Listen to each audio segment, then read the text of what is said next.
कैसा होगा अगर आप जान पाए इस पूरे दुनिया में सिर्फ आप ही जिंदा हो और बाकी सारे लोग आपको जान से मारने वाला है।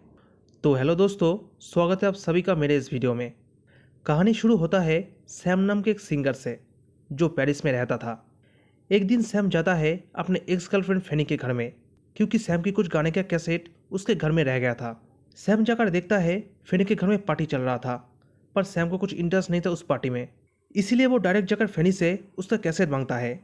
लेकिन फैनी अपने दोस्तों के साथ एंजॉय कर रही थी, इसलिए वो सैम को वेट करने को कहती है। तब सैम घर के कोने में जाकर सोफे पे बैठकर ड्रिंक करता है। बहुत देर बाद भी जब फैनी नहीं आती, तब सैम खुद जाकर कैसेट लेने का डिसाइड करता है। फैनी भी बता देती है वो कैसेट कहाँ पर है। रूम के अंदर जाते वक्त सैम एक आदमी से टकरा जाता है और उसके नाक पर थोड़ा चोट लग जाता है।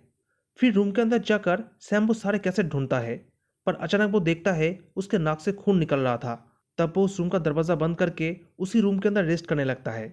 थोड़ी देर बाद बाहर से कुछ अजीब सा आवाज़ आता है, पर सैम उस आवाज़ को अनदेखा करके उसी जगह सो जाता है। अगले दिन सुबह सैम अपने सारी चीज़ों को लेकर बाहर जाने लगता है, पर बाहर निकल के देखता है घर के सारे चीज़ें इधर उधर बिखरा हुआ पड़ा है और घर के अंदर कोई भी नहीं होता। साथ में पूरे घर में बहुत सारे खून के धब्बे भी होता है। सैम बाहर जाकर देखता है फेनी के साथ पार्टी में जितने सारे लोग थे वो सब ज़ॉम्बी बन गए थे। सैम फेनी को आवाज़ देते ही सारे ज़ॉम्बी सैम के ऊपर हमला करने आता है। तभी सैम घर का दरवाज़ा बंद करके फेनी के घर में खुद को लॉक कर लेता है। सैम ठीक से समझ नहीं पाता ये सब असल में हो क्या रहा है। उसके बाद सैम सामने की बिल्डिंग में कुछ लोगों को देखता है। वो लोग उस बिल्डिंग से भागने की कोशिश कर रहे थे, पर बहुत सारे ज़ॉम्बी आके उन सबको मार देता है। सैम समझ गया था इस जगह से निकलने का कोई रास्ता नहीं है। इस जगह से निकले तो वो भी ज़ॉम्बी के हाथों मारा जाएगा। इसलिए सैम फेनी के घर में रुकने का फैसला करता है। उसके बाद सैम घर को साफ करता है और फर्श पर जो खून के दाग थे वो भी।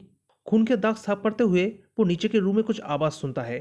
थोड़ी ही देर बाद एक गोली की वजह से सरफेस पर थोड़ा छेद हो जाता है। उसी छेद से सैम देखता है नीचे के रूम में एक बुजुर्ग आदमी सुसाइड कर लिया था। तब सैम एक पाइप की मदद से उस छेद को बड़ा करके उस रूम के अंदर जाता है। जाकर देखता है उस बुजुर्ग आदमी के वाइफ भी जॉम्बी बन गया था। उसे वो बुजुर्ग आदमी एक चेयर से बंद कर रखा था। उसको मारने के बाद वो खुद सुसाइड कर लिया। उसके बाद सैम उस घर में जितने सारे खाने पीने के चीज़ थे वो अपने साथ ले लेता है और उस बुजुर्ग आदमी का गन भी अपने सेफ्टी के लिए। फिर जाकर बिल्डिंग के मेन गेट बंद कर देता है ताकि बाहर का कोई ज़ॉम्बी अंदर ना सके। साथ में आसपास के और भी रूम का तलाशी लेता है और उस रूम में जो भी काम का चीज़ मिलता है वो सब अपने साथ ले लेता है, जैसे कि music player, drum, dummy gun, यही सब। फिर फिनी के घर में जाने के लिए लिफ्ट के पास जाता है, पर लिफ्ट के अंदर पहले से एक बुरा ज़ॉम्बी था। तब सैम लिफ्ट के गेट बेल्ट से बंद कर देता है ताकि वो ज़ॉम्बी बाहर ना आ सके। इसके बाद हम देखते हैं पूरे शहर को ज़ॉम्बी अपने कंट्रोल में कर चुका था।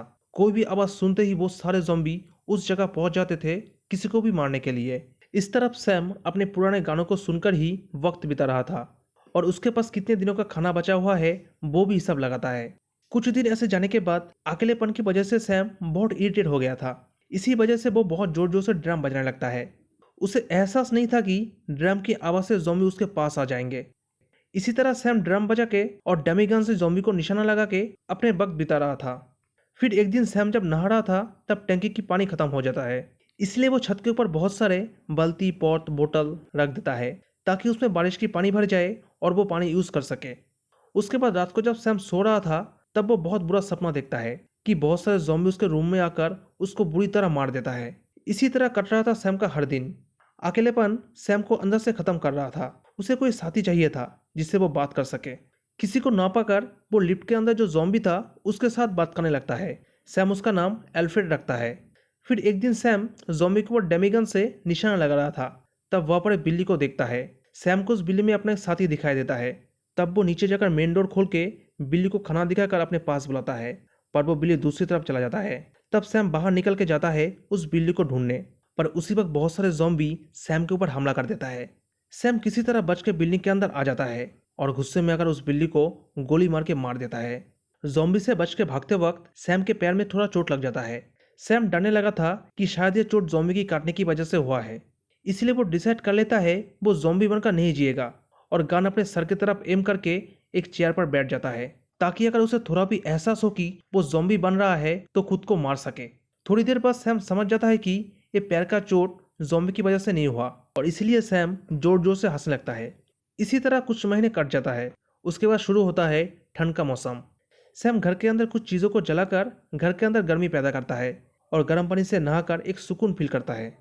इतने समय तक सैम अकेले रहने से उसके दिमागी संतुलन बिगड़ने लगा था और इसी वजह से वो हर वक्त ड्रिंक करने लगता है और सारा गुस्सा अल्फ्रेड के ऊपर निकलता है। ऐसे ही कुछ दिन सैम ज़ॉम्बी को बिल्डिंग के आसपास नहीं देखता। वो बाहर जाने का सोचता है पर हिम्मत जुटा नहीं पाता। सैम में चेक करने के लिए ज़ॉम्बी उसके आसपास है या नहीं, इसलिए वो ड्रम बजाता है और तभी आवाज़ सुन के बहुत सारे ज़ॉम्बी उसके बिल्डिंग के नीचे आ जाता है। तब सैम गुस्से में और भी जोर से ड्रम बजाता है। उसके बाद सैम रात को जब सो रहा था तब बाहर कुछ आवाज़ सुनता है। आवाज़ सुनकर सैम डर के दरवाजे की तरफ गोली चलाता है। फिर दरवाजा खोल के देखता है, वो गोली लगा था एक लड़की को। ये लड़की ज़ॉम्बियों से बच के यहाँ पर आई थी। सैम इस लड़की को देखकर बहुत गिल्टी फील करता है और तभी उस लड़की को घर के अंदर ले जाकर खुद ही उस लड़की के शरीर से गोली निकलता है। थोड़ी देर बाद सैम उस लड़की के बैग में एक हुक और बहुत बड़ा रस्सी देखता है। वो समझ जाता है इसी के मदद से वो लड़की दूसरे बिल्डिंग से यहाँ पर आई है। उसके अगले दिन सुबह सैम देखता है वो लड़की धीरे धीरे ठीक हो रही थी। इस लड़की का नाम है सैरा। फिर दोनों बात करते हैं। सैरा कहती है उसने और भी लोगों को देखा है जो ज़ॉम्बी के हमले से बच गया है। वो लोग भी अपने मानसिक संतुलन खोते जा रहे हैं। सैम भी अपने सरवाइव की बातें बताता है और सैरा को एल्फ्रेड से मिलाता भी है। इसी तरह दोनों का दिन चलता रहता है। दोनों एक साथ रहने लगते हैं। एक दूसरे को अपने सुख दुख के बातें कहता है। दोनों साथ मिलकर गाने भी गाते हैं।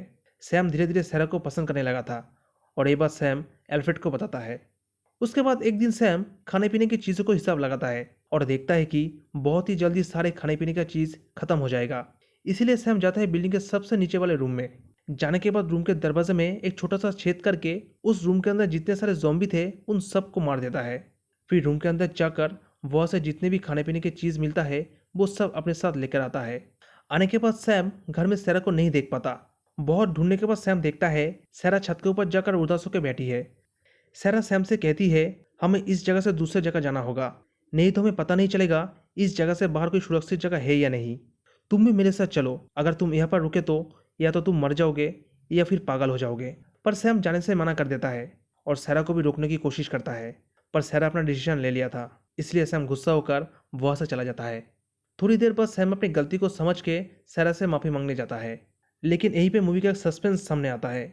सैरा जो है वो उसी रात गोली लगने की वजह से मर चुकी थी। सैम ने इतने दिनों तक जो भी कुछ किया था सैरा के साथ वो उसका एक हेलुसिनेशन था। फिर सैम में सब कुछ देखकर और समझकर सैरा को सफ़ेद कपड़े से ढककर उसको श्रद्धांजलि देता है। उसके बाद जाकर सैम सैरा की बैग देखता है। उस बैग के अंदर एक कैमरा था जिसमें सैरा की फैमिली फोटो था। शायद ज़ॉम्बी ने उसके फैमिली को भी मार दिया होगा। उसके बाद सैम डिसाइड करता है इस बिल्डिंग से बाहर जाने का। इसीलिए जाने से पहले वो अपने सारे गानों के कैसेट को आग लगा लेता है। फिर जाकर लिफ्ट के अंदर से एल्फ्रेड को बाहर निकलता है। एल्फ्रेड एक रूम के अंदर जाता है। तब सैम उस रूम का दरवाज़ा बंद कर देता है, पर इस तरफ आग की वजह से बिल्डिंग का फायर अलार्म बज जाता है। आवाज़ सुनकर सारे ज़ॉम्बी सैम के ऊपर हमला कर देता है। सैम भी गोली मारकर कुछ ज़ॉम्बी को मार देता है, पर ज़ॉम्बी बहुत सारे थे। सैम उन सब से लड़ नहीं पाता, इसलिए वो लिफ्ट के अंदर जाके लिफ्ट के ऊपर से बाहर निकल के छत की तरफ जाता है। जाते हुए सैम के पीछे ज़ॉम्बी आ जाता है। सैम किसी तरह उस ज़ॉम्बी से बच के छत के ऊपर जाता है और रस्सी की मदद से दूसरे बिल्डिंग पर जंप कर देता है। जंप लगाने से सैम दूसरे बिल्डिंग के दीवार से टकरा के बेहोश हो जाता है। कुछ देर बाद सैम को होश आता है और बहुत कोशिश करके उस बिल्डिंग के छत के ऊपर आता है। आकर पूरे शहर का नज़ारा देख के ये डिसाइड करता है वो आगे बढ़ता रहेगा जब तक उसे अपने जैसा कोई मिल नहीं जाता। और इसी के साथ ये मूवी की कहानी खत्म हो जाता है। तो दोस्तों, वीडियो अच्छा लगे तो लाइक शेयर कर दे और चैनल को भी सब्सक्राइब कर ले। मिलते हैं जल्दी ही अगले वीडियो के साथ।